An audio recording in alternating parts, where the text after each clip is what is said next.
So that being said, man, Gunnar, Pedro, welcome, man. thanks for being. To set the stage for this conversation, I want to properly introduce you. And I learned some very interesting things just by reading your LinkedIn profile. I haven't updated that in a long time, so I'm great. I'm a little scared of what it says. Of what's on there, right?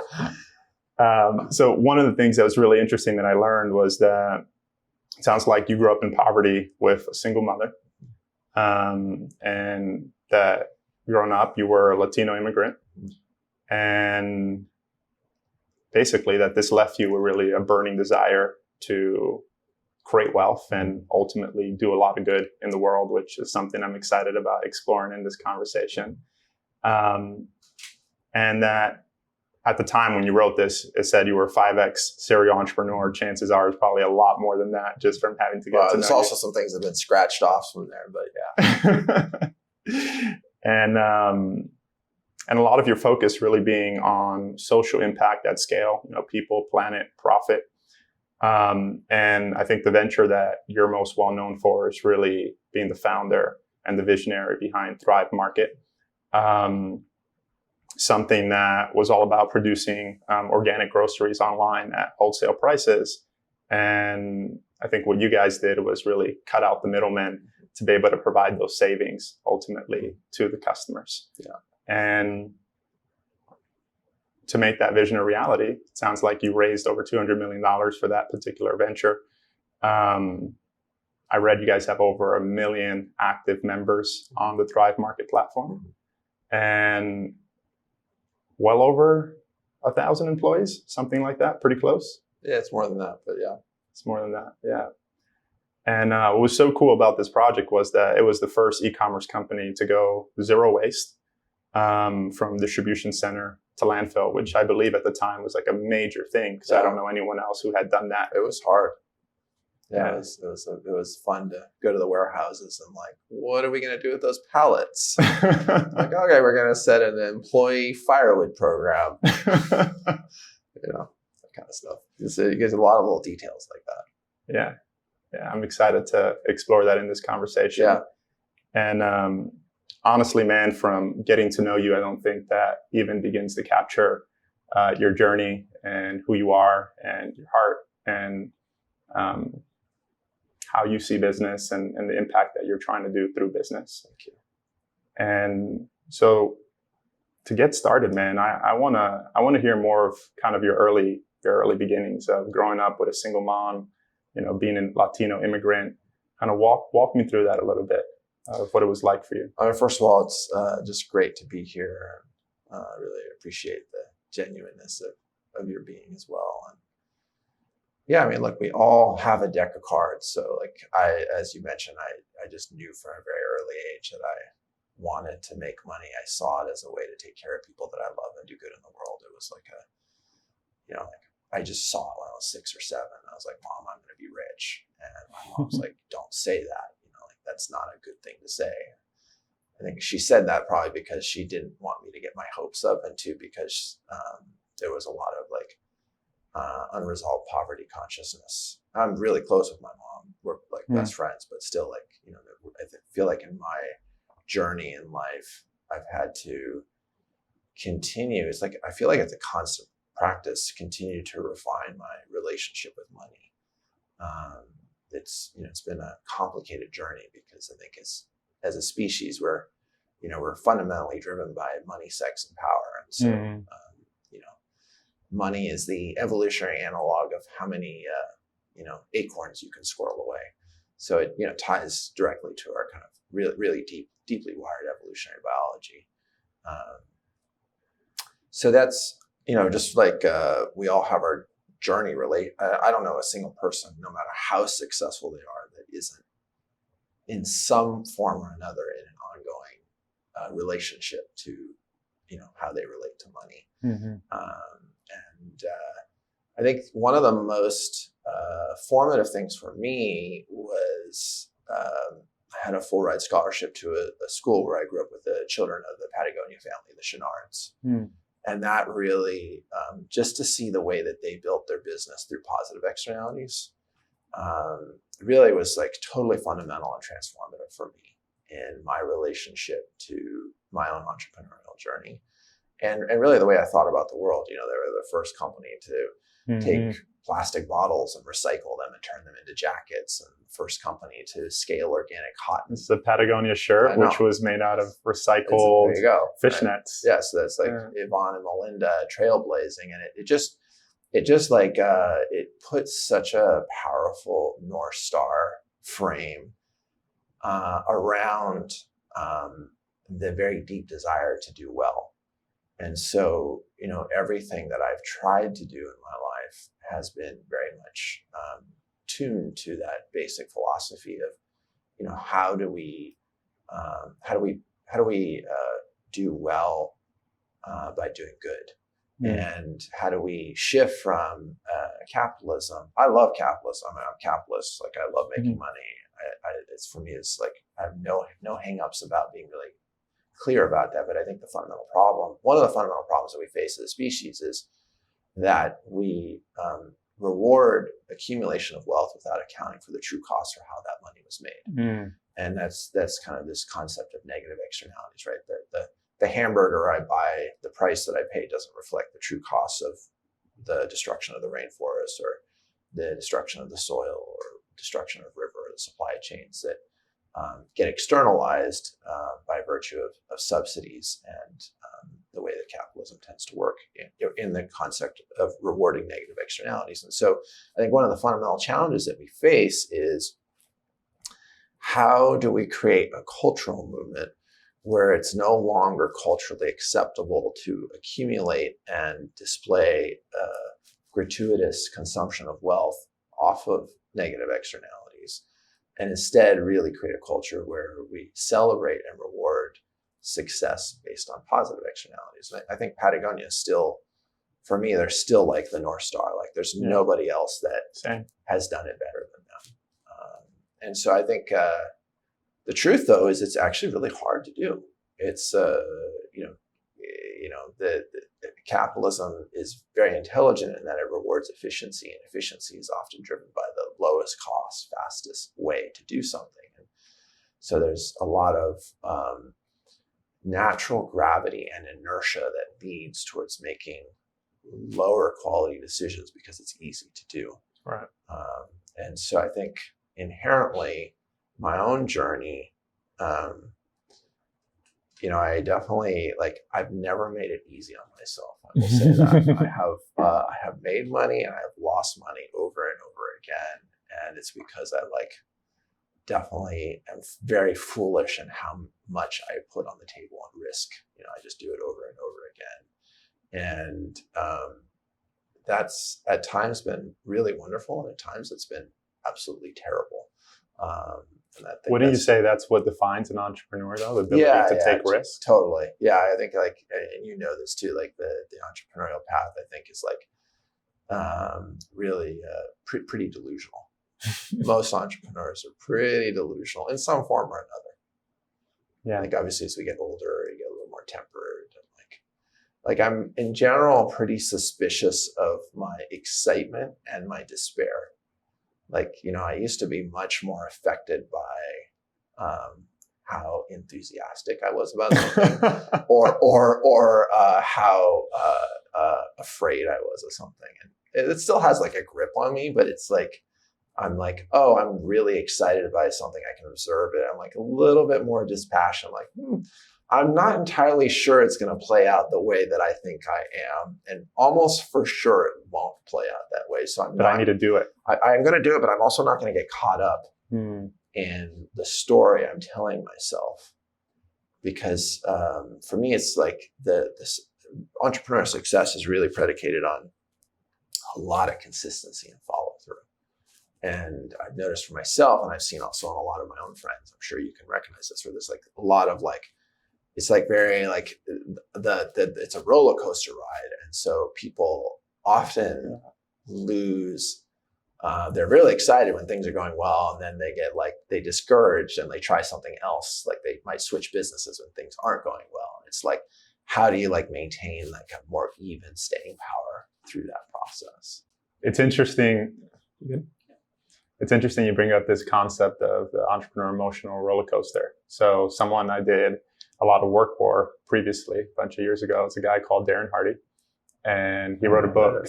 So Darren actually was the former publisher of Success Magazine. Oh, yeah, yeah. So that was a magazine that was originally launched by Napoleon Hill. And then there were some... I've heard a little bit about that story.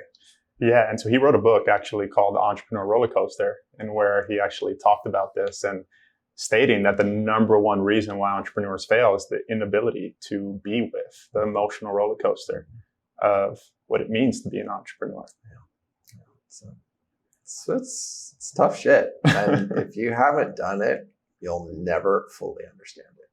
It doesn't, I don't mean it's not a path for everyone, as you know, but it's definitely like, look, I have so much respect for people that just have employees, treat them well, pay them on time, just like run a profitable business. Like, it's hard.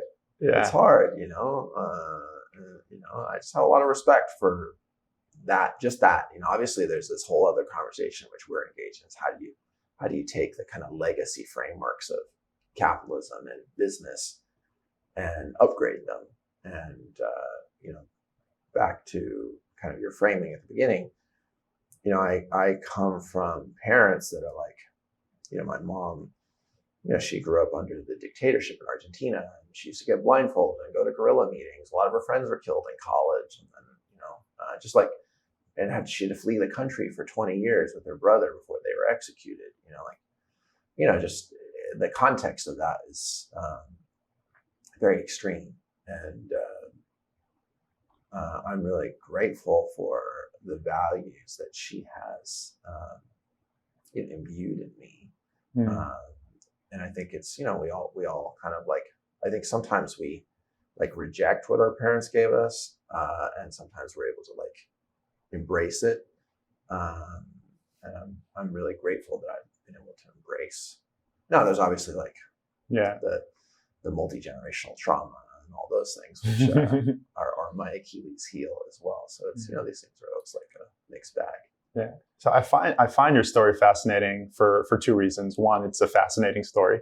But also two, it's insane how much I see my life in your story.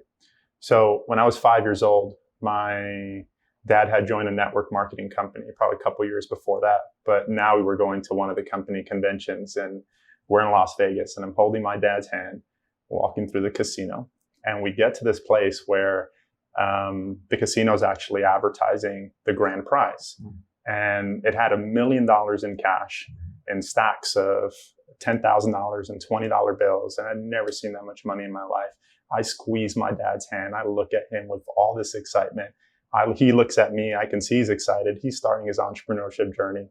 I kid you not. At 5 years old, I look at my dad in the eyes and I say, I'm going to be a millionaire.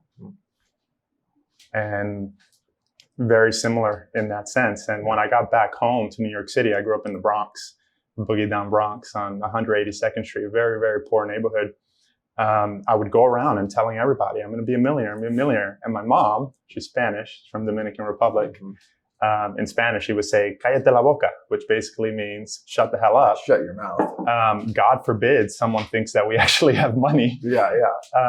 Or the arrogance of proclaiming such a thing. Yeah. And then fast forward, the impact of the Chenard family on your life. I think for me, it happened a little bit different, but about 7 years ago, I was fortunate to meet a man called Yannick Silvers. And Yannick had just wrote this book called Evolved Enterprise, which was Evolved Enterprise? Evolved Enterprise is what it's called. And Richard Branson actually wrote the foreword for the book. And I was sitting next to him at a mastermind. And in the cover of the book, he says, Pedro, here's to the future of doing business. And I read this book for the first time.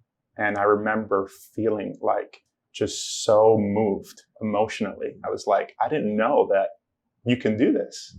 I didn't know that you can actually stand for something more than actually making money. And of course, Patagonia was one of the companies that he highlighted. And then from that moment on, I became absolutely obsessed about learning the inside and out of how they operated, and his philosophy, their philosophy, just would go on to radically impact my life. I'm curious to know more about that time in your life and what you felt about what you were exposed to that really left the mark in you, and how you would go about doing things in your future. I mean, it's interesting that you and I have so many parallels, but we also grew up in such different circumstances. So my mom remarried. We came into the U.S. on my dad's Fulbright for his PhD, but they were like completely unconscious, free love hippies. They were having sex with everybody, and their relationship fell apart. And then, my dad had to leave, and so my mom couldn't go back to Argentina because she'd be executed. So we were living illegally in the United States for 11 years. And she met a man at a farmer's market that had started a little hippie commune in Southern California, in Ojai, that we ended up moving to. I grew up on a hippie commune, so really got to see the whole tapestry of I grew up sprouts and wheatgrass enemas and all of the ayahuasca, that was happening 30 years ago on the commune, 35 years ago, and way before it became kind of fashionable, way before Gwyneth Paltrow was talking about ayahuasca or whatever it is.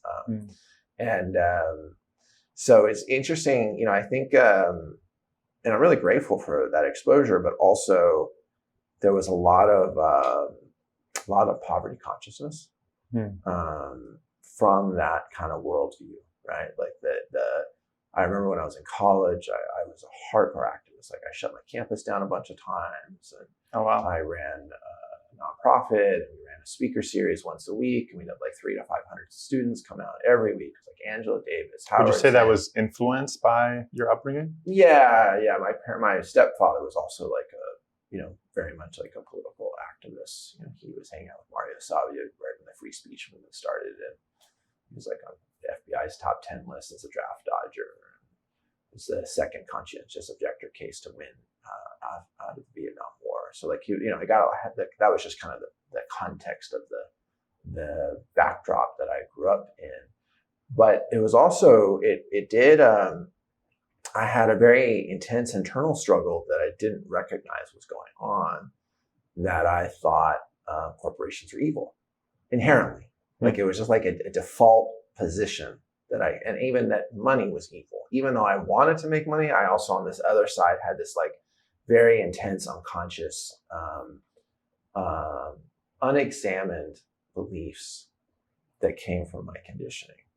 And so, I remember when I dropped out of college to start my first software company right at the end of the dot-com boom, so many of my activist friends and so many of the people in my the town that I grew up on, they just oh my God, Gunnar's a corporate sellout. He's totally abandoned his values, because I had I dropped out of school because it was the same 500 people showing up every week to our events, and over the hill. I went to school at UC Santa Cruz, so just over the hill, Silicon Valley, the whole .com, the whole internet technology thing was happening. And, I had been a hacker in my teens, and so I was it was obvious to me that the intersection of business, media, and technology provided a venue to reach more people. And I had kind of reached the maximum reach of being a college activist. It was amazing. I was so grateful for my time in college, but it was clear that I was done. And so I dropped out of school. And one of the things I've had to deal with in my own life is small town dynamics of either people are jealous or their own unresolved aspects of poverty consciousness or relationship to money.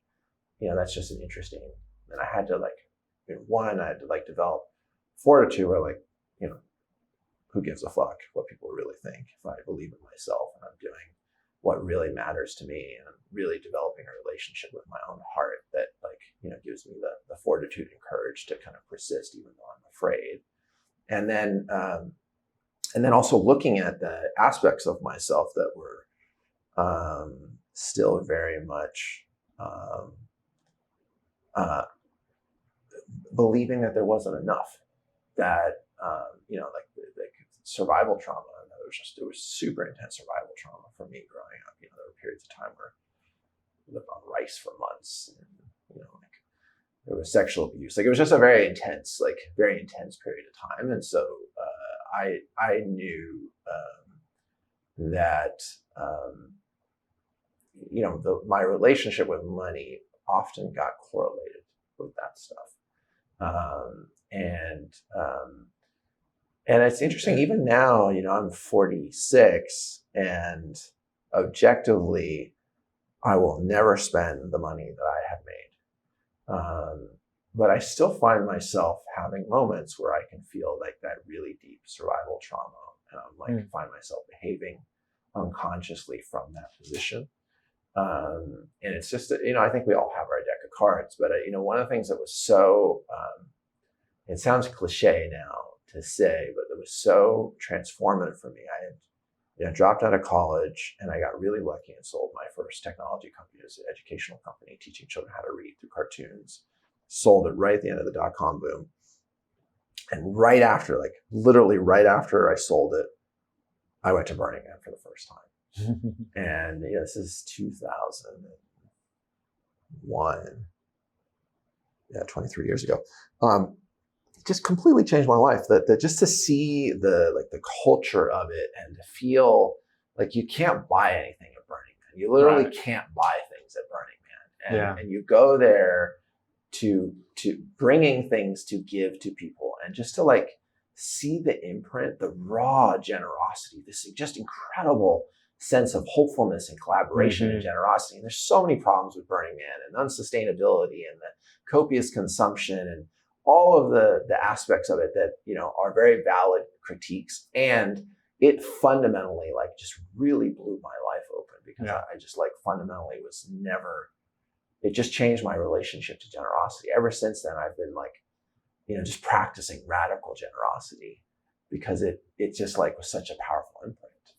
So I want to interject there for just one moment. And I love that you brought up Burning Man, and I love that you brought up the word generosity.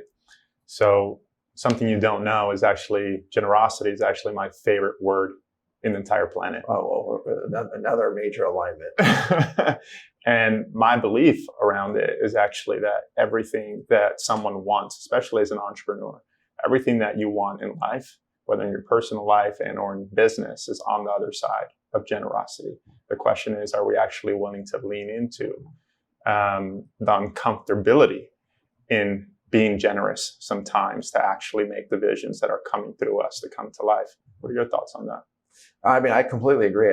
I often reference this quote by the Dalai Lama that I'll butcher, where he says there are two kinds of selfish humans. There's the truly selfish human that does everything for themselves and lives a sad, lonely, and desperate life.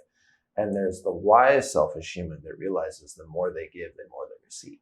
Yes. And, I think that, life is inherently a communication game. It doesn't really matter what. There's some rare exceptions to that, but the real success of life, and I'm not talking about just financial success, but I mean success in building a beautiful life with a beautiful group of people around you that you're in relationship with, that you might have children with, that you might be in an organizational process with, in terms of what you do. It's all fundamentally a relation. It's all a communication game. And I think that, when we approach our relationships from a place of generosity, it fundamentally changes the nature of our communication processes.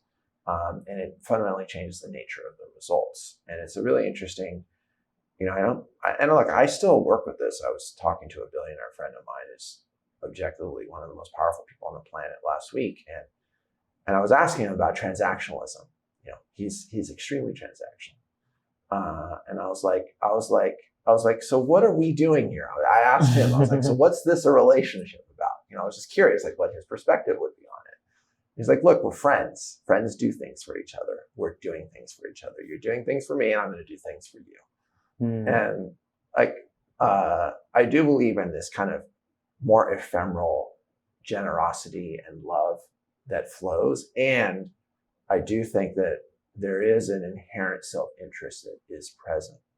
And so a lot of times, like I coach a lot of entrepreneurs, and, one of the strategies that I've used in my own process of building things, when I needed something from someone, or I thought that someone could be really helpful for something that I was doing, my first approach was not to ask for something from them. Right. My first approach was actually to get to know them, to understand what their suffering was, what their pains, what their struggles were, and then to try to actually add some value to their life before I asked for anything.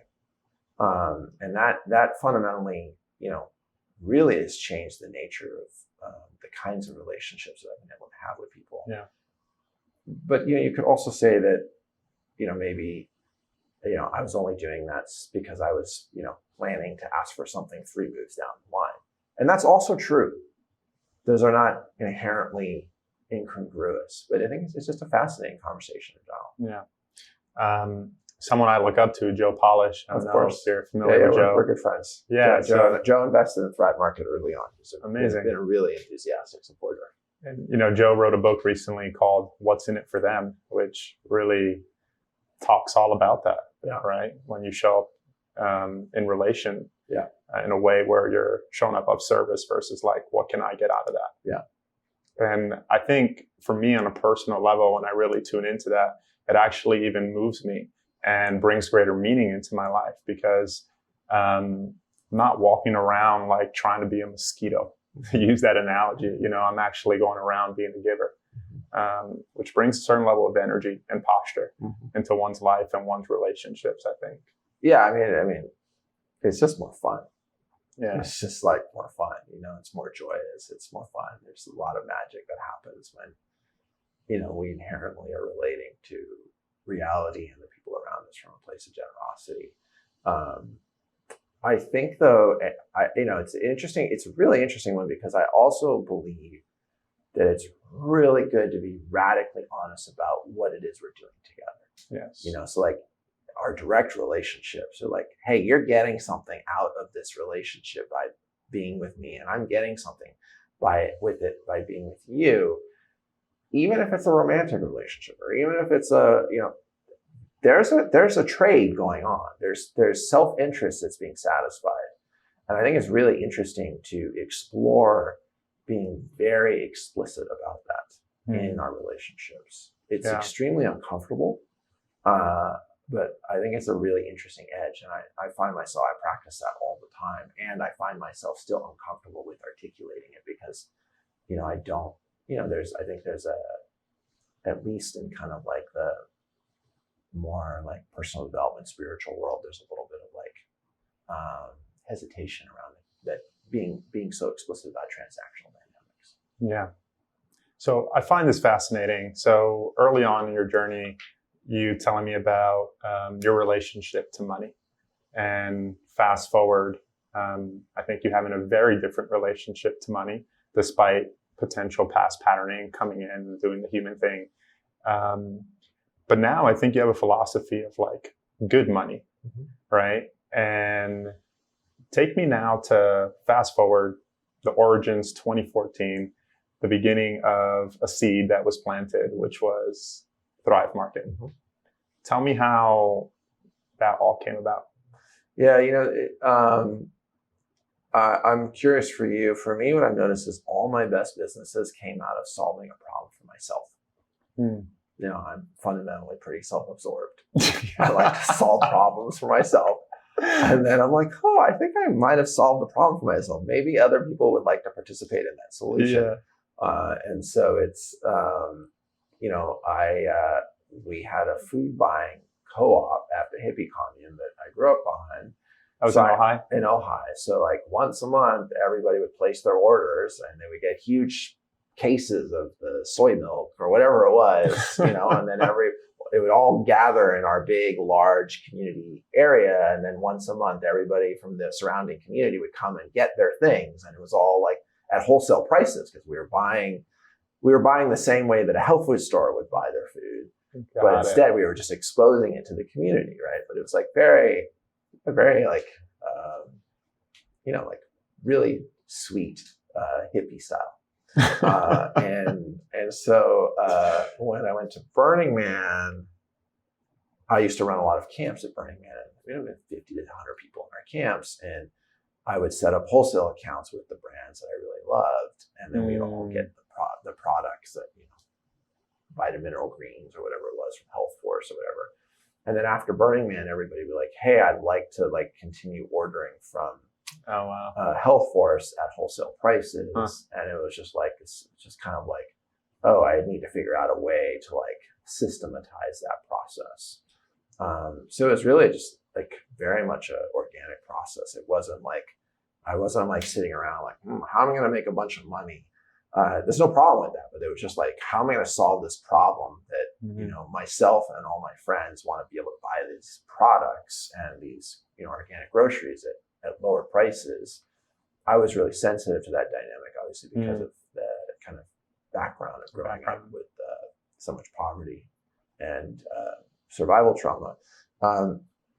And so just it just very organically happened around the kitchen table, just started to workshop the problems. How do you create an economic model? And, I had had some good successes, but I'd also had some really hard failures, aka learning opportunities after selling my first company. And I realized that one of the most prevalent common denominator to why things didn't work was me. I was Talk to me about that. Yeah. So that was I was a terrible micromanager. You grow up really poor and you're I just wanted to make the 2 pennies go as far as they could. So I would In what ways did that actually manifest, right? So just breathing down people's backs, not giving them the space and authority to, really do their job. Not even understanding, now my philosophy is find really, really good people and pay them really well. Yeah. Get out the way. And get out of the way. I don't try to negotiate on price with people. Obviously it's a big contract or whatever. I might discuss that. But my fundamental philosophy is I want to find the best, most expensive people I can, and then pay them to do the job, the right job. So that's, but I didn't know that. I didn't understand that in my previous businesses. And I had an inkling that was the thing that was really blocking me from a whole other level of success when I started Thrive Market. And I was really fortunate to have other co-founders. It just caught me exactly. I was 35. I'd had successes, but I'd also had a lot of hit the wall a bunch of times. So I was mature enough to not need to hold all the power. And I was also fortunate enough, I think you understand this, finding great partners is conceptually easy, but it's actually really fucking hard to do. And I was really fortunate to find great partners.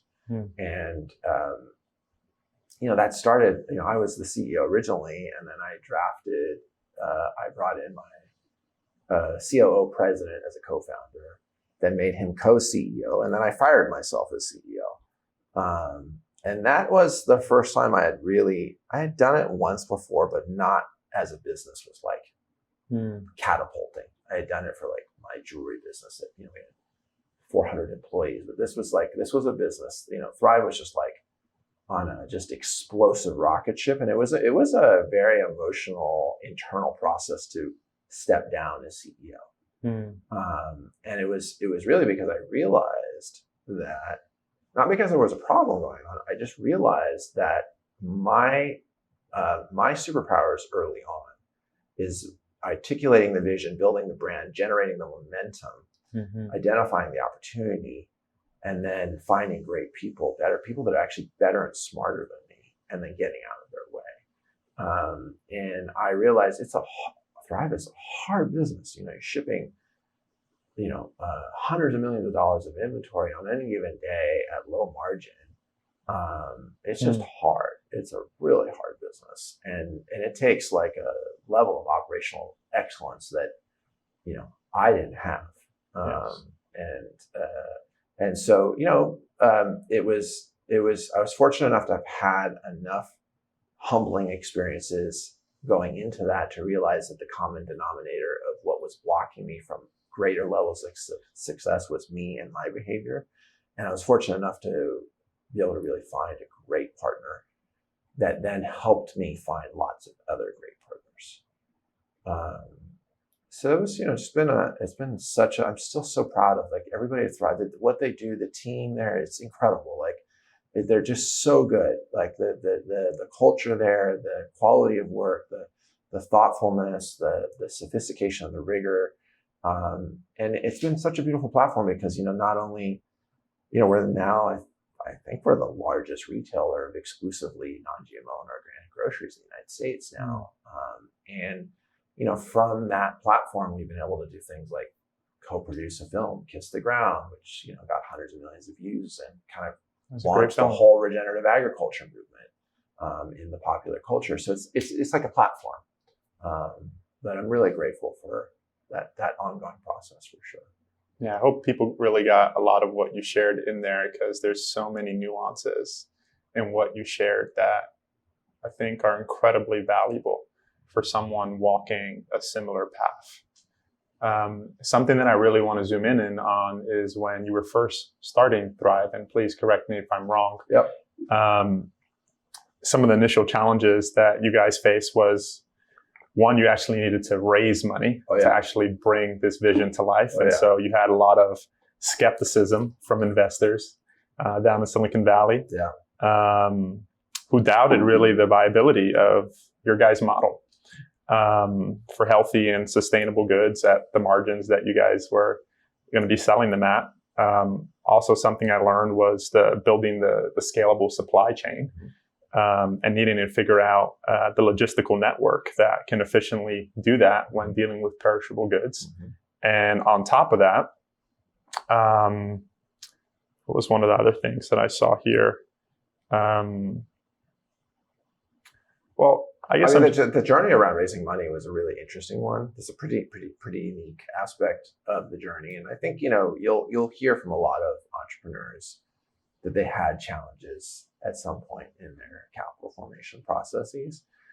For us, it was pretty interesting because both my main other founder at the time and I had both successfully exited companies.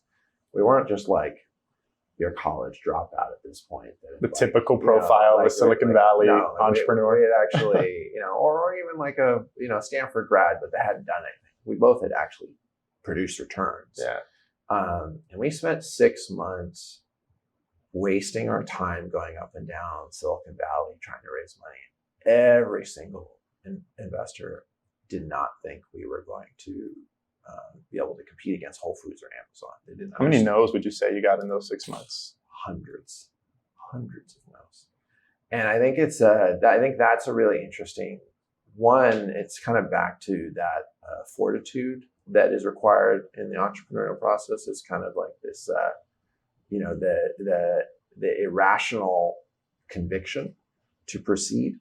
And I think, I always tell people, like they ask me like, what would be like one kind of training that you would suggest that I go do?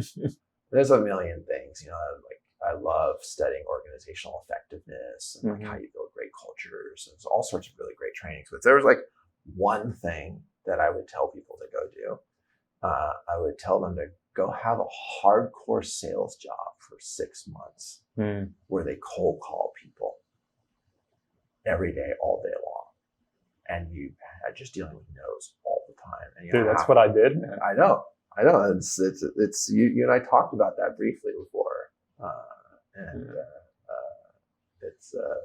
It really trains you. Yeah, definitely. Remind me where you were doing that. Working for Tony Robbins. Actually, so when I dropped out of university, right. I went to university for 1 week, and I walked out of this English class taught by a MBA teacher, and I said, "This isn't for me." And where was that? Ohio University. And I walked out of this classroom. I called my dad up crying. I had no money. I was like, this isn't for me. I don't know what I'm going to do, but, please help me. And I got back and I started reading a bunch of books. I actually had one credit card at the time. It was a Discover card, and I had a limit of $750.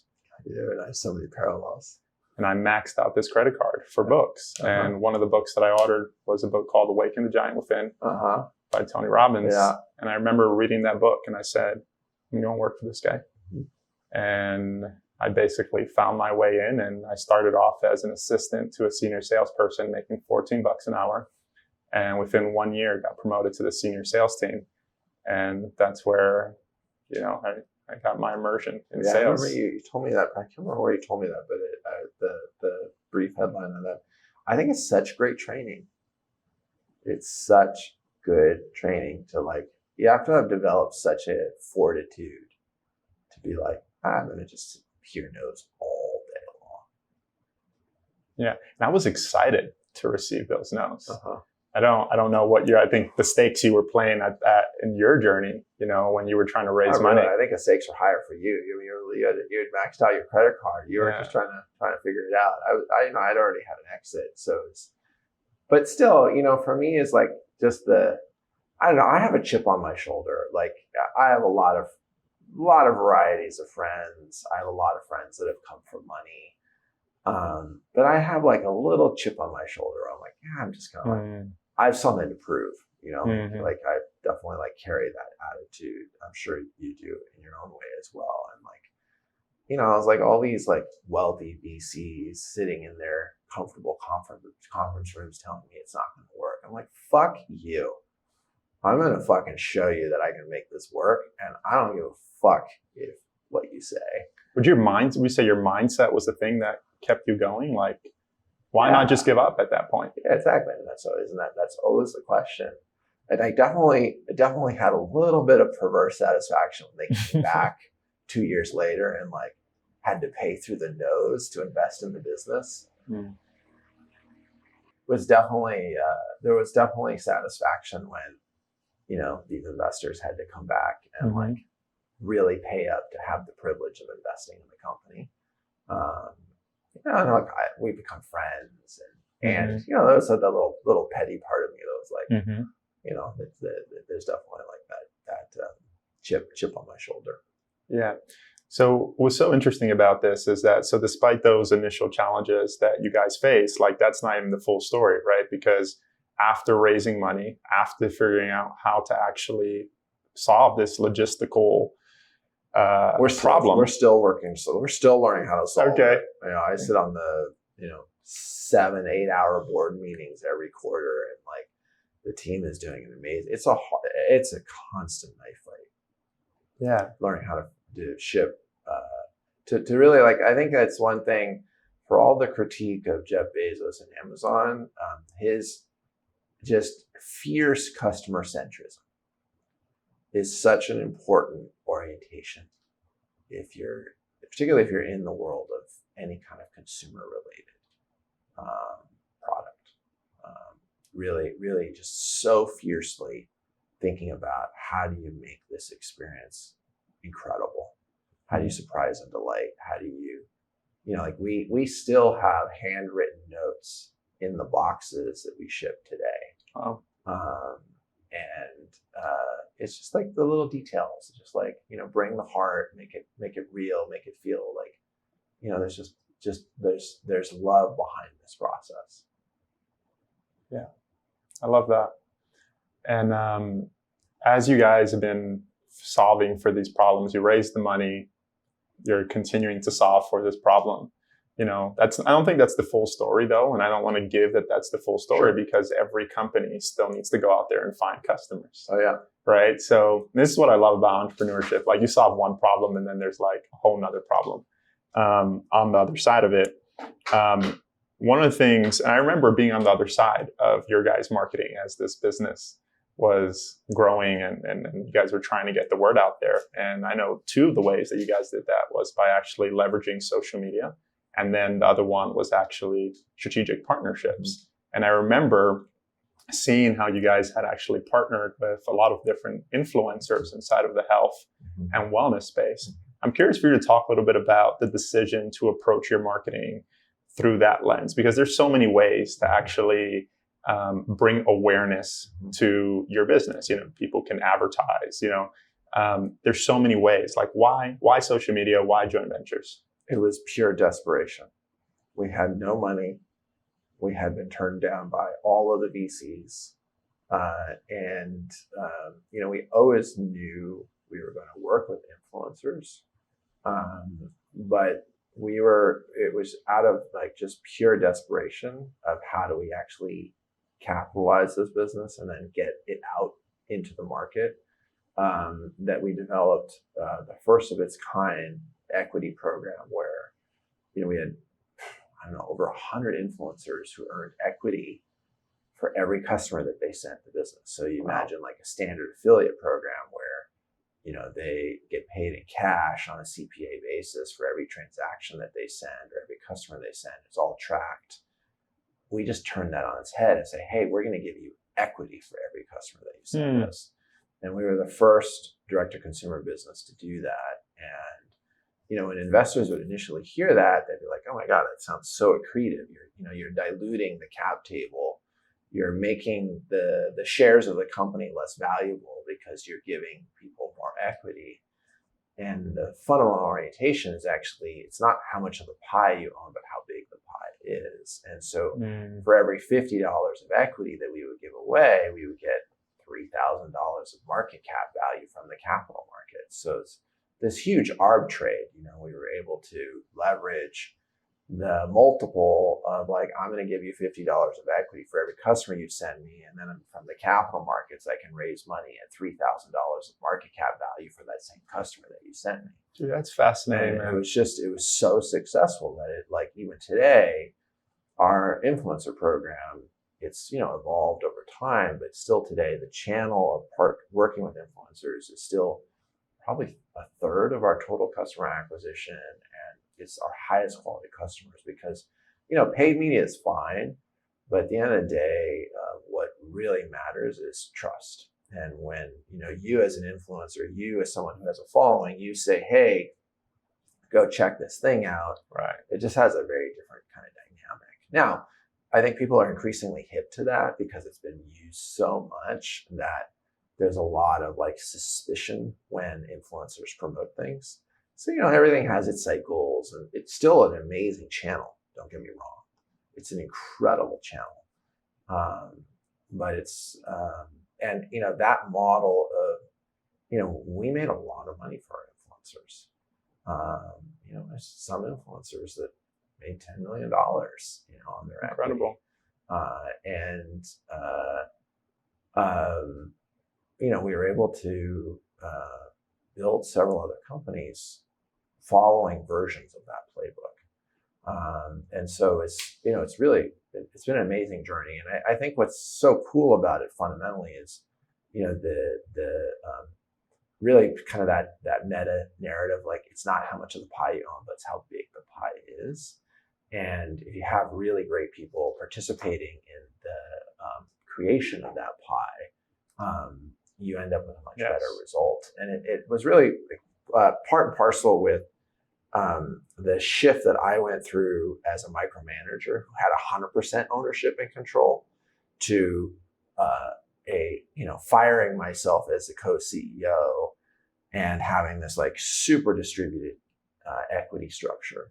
And it was just really like I look at it night and day. I'm like, wow, I was such a, I've come a long ways in that process. And I think it's really, it's a good proof point for like, hey, find great people, compensate them well. And if you're aligned strategically and you have product market fit, it's going to be a better result being in partnership.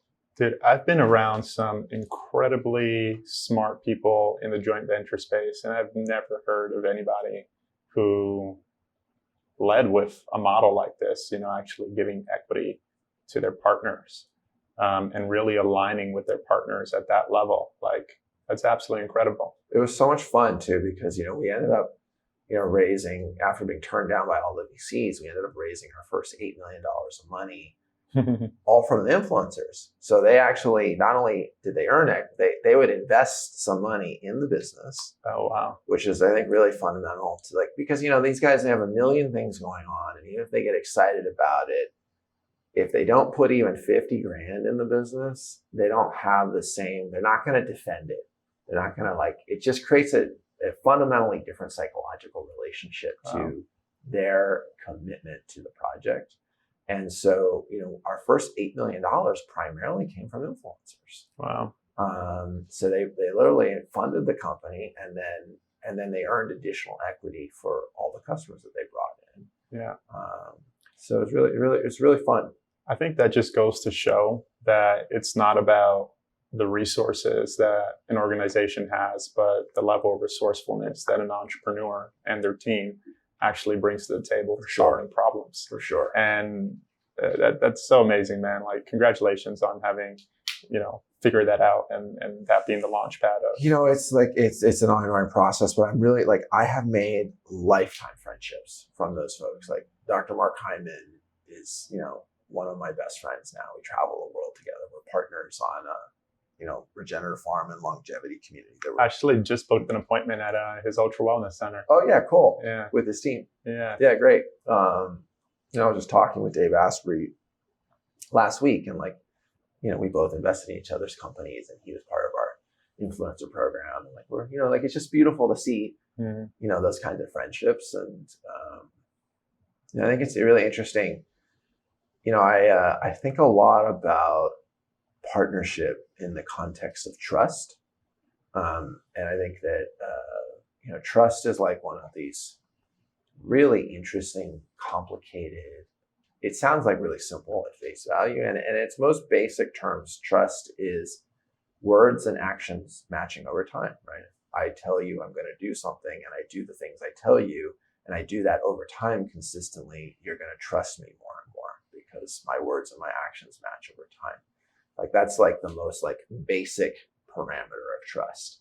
And I think that's true in a romantic relationship, and that's true in a business relationship. Yes. That's the fundamental thing that's going on as we build trust.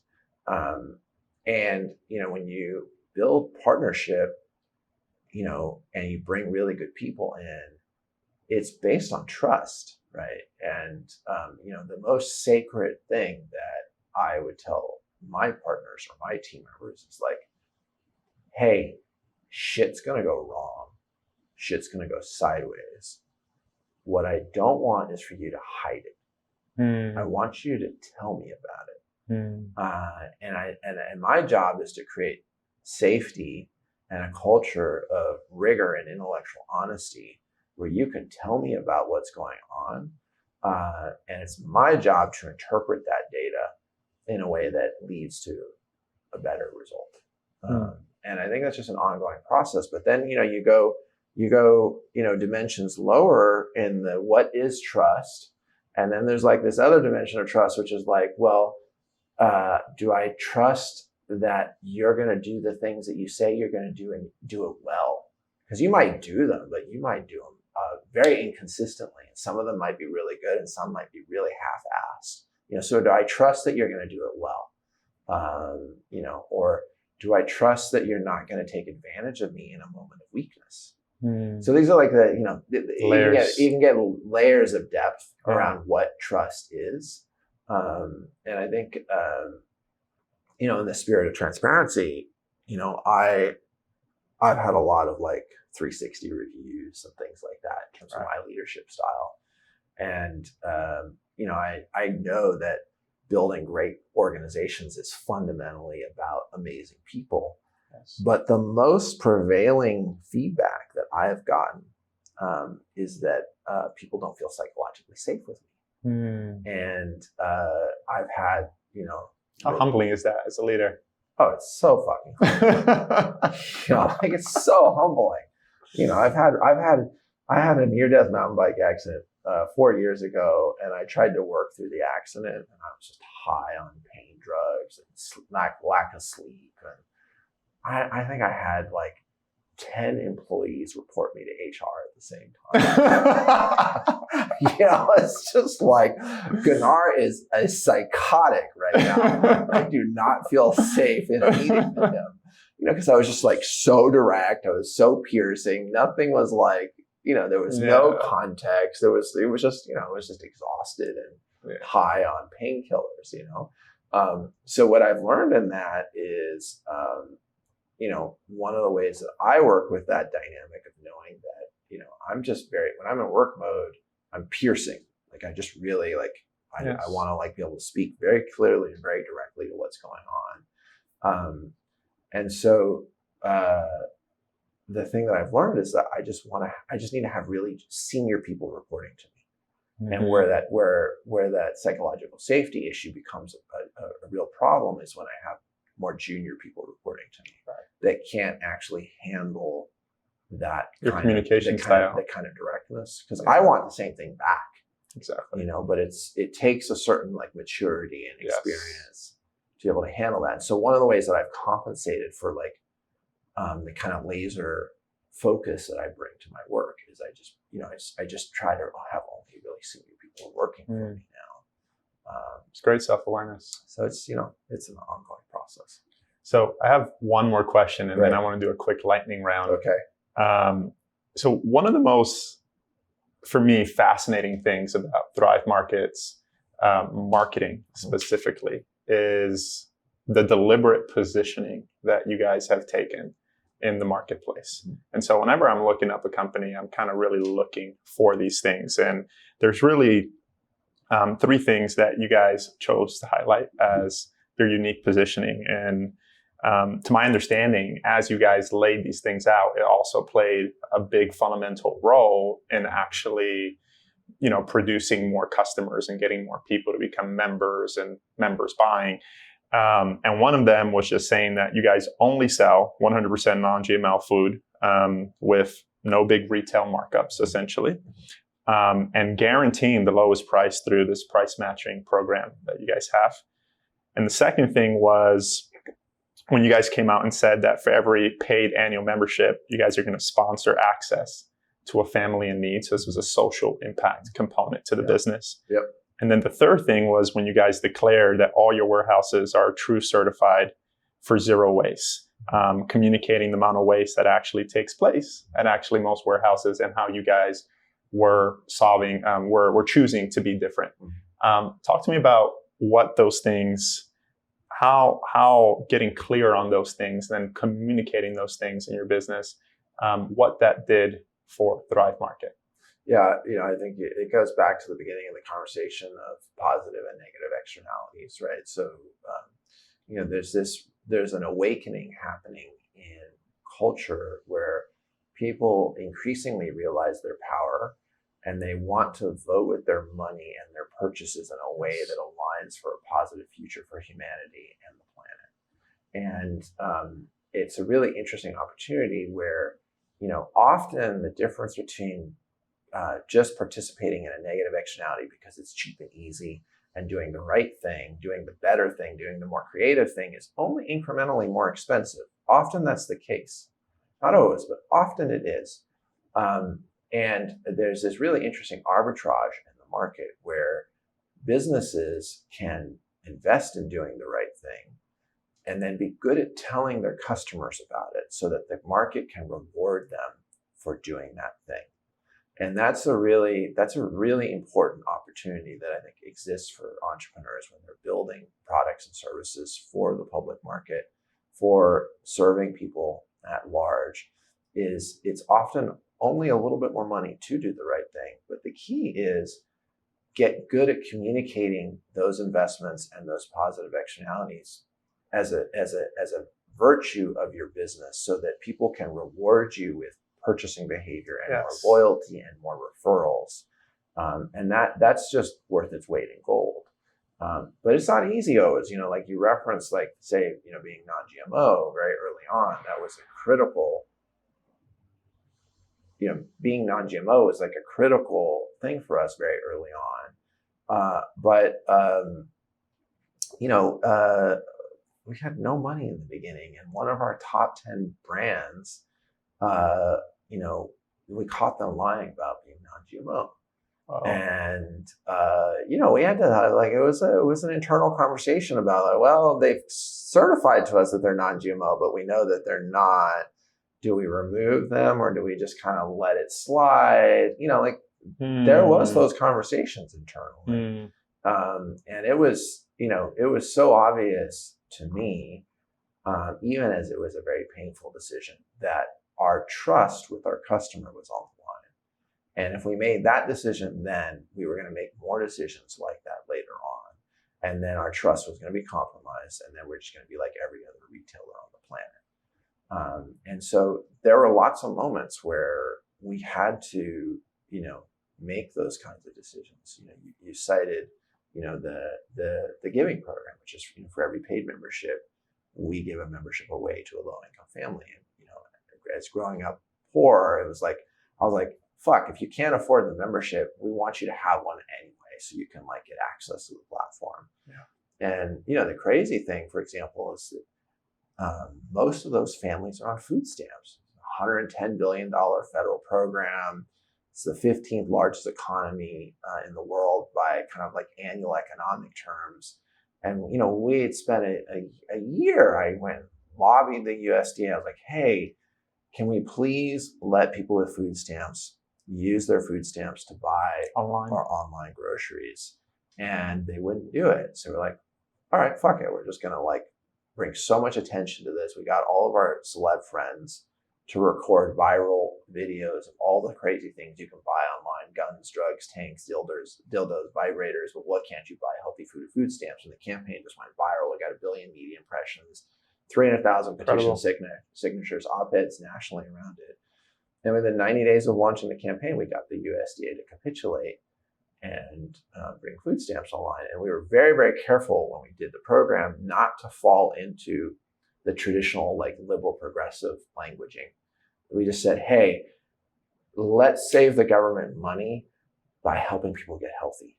And that was the positioning. And as a result of it, the Republican chairman of the House Ag Committee invited me to testify for Congress for 3 hours on how to modernize food stamps, because we weren't in the traditional, this is a liberal Democrat issue, or we're like, hey, the universal issue is, let's save the government money by getting people healthy.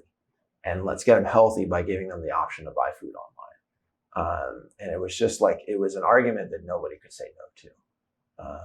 And so, I think back to your point, it's really, there's all of these, I really fundamentally believe, and this is actually a really critical point for me, I really believe not to let perfect be the enemy of good. And one of the fundamental challenges that you have when you do a startup, particularly when you're under-resourced, is that you don't have the resources to do everything perfectly. Yes. When we first launched, none of our packaging was post-consumer recycled. It was all virgin plastic repackaging. I was not proud of what we were shipping. And, but I knew if we could get some success, we were going to very quickly improve our packaging. And, that's what we did. As soon as we had the flywheel going, we're able to very intelligently and strategically shift the ways that we were profiting on negative externalities to positive externalities, all the way to being the first e-commerce company to go zero waste from distribution center to landfill. And so I highlight that because it's so important. People often, they sit on the sidelines, they don't launch their businesses, they don't think it's perfect, or they try to make it so perfect that it takes forever and they don't get into the market. I really encourage people to get into the river, get real feedback from people, and then rapidly improve from there. Out of that kind of contextual framework of not letting perfect be the enemy of good. Yeah. So many gold nuggets in that chair right there, man. Thanks, brother. Just to jump into this lightning round real quick, I have just 2 or 3 curiosities. Lightning rounds always make me nervous.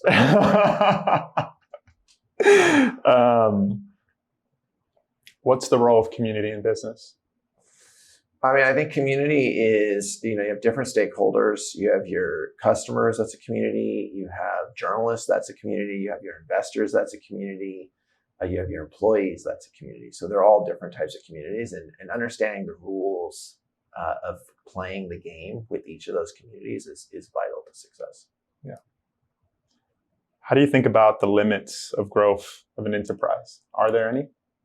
Well, I think you're asking a really deep question that's hard to answer in a lightning round. Like the idea that the supposition of capitalism that we're going to be able to grow endlessly and forever is impossible. I don't think that that's really the case. I mean, I don't know, the universe is so big that maybe in the time scale of humanity, we figure that out. But I think we have to relate to the planet as if it's a finite resource. And we need to really temper our expectations and look for really sustainable growth, doing things much better incrementally over time, as opposed to just growing as quickly as we can. There's a lot of ways to answer that question that I could get into in more detail. Yeah. Another one I have for you is, if you have one call to action to entrepreneurs and business leaders to make the world a better place while still increasing enterprise value, what would it be? I mean, I think I kind of answered it with around don't let perfect be the enemy of good. Like that to me is,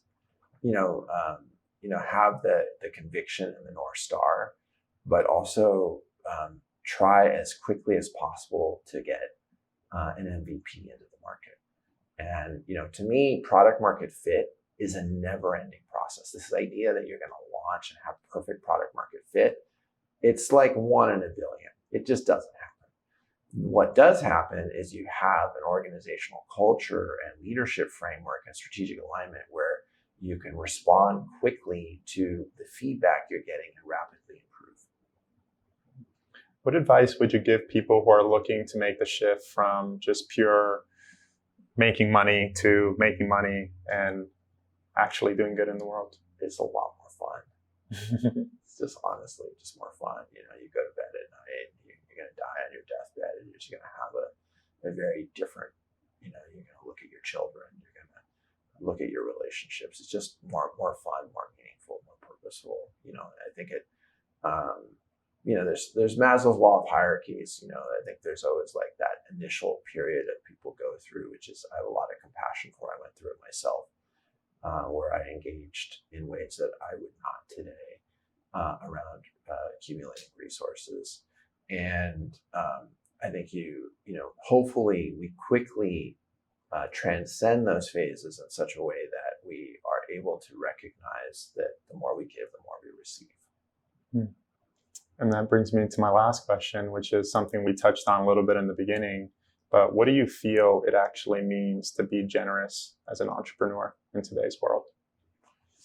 I think it's so multifaceted. I think for me, I would say that it's really, just really leading with my heart. I'm very, very heart-based, but I'm also definitely find myself more in my head than I like. And really trusting myself. I notice that I'm inherently more generous when I'm resourced and when I'm sleeping well, when I'm getting exercise, when I'm doing things that I love. I'm just a better person. When I don't sleep and I don't get exercise, I'm an asshole. It's pretty fucking binary. I can go a couple days, the last few days I haven't exercised because I've been working so much. But after that, I'm a low quality human being. And so I would just say, real generosity comes from being resourced. And if we're inherently taking care of ourselves well, we're able to take care of each other better. Gunnar, man, I appreciate you, man. Yeah, this is an interview that I think is going to be of incredible value to a lot of entrepreneurs all around the world, and definitely one that I'll be listening to again myself. Thank you. I appreciate your time. I really appreciate what you're up to, and wish all of the amazing, courageous humans that are in your work and in the community of your work, that they really, find their way. I love one of my teachers, Adyashanti, who I've been meditating with for years. He says that courage is not the absence of fear, but the willingness to lovingly persist in its presence. Yes. And I think that being an entrepreneur takes a lot of courage. Yes. And it's really about that fortitude to navigate the storms of our fears and the consistency of navigating those storms that really takes us all the way. Yes. Appreciate you, brother. Yeah, thank you.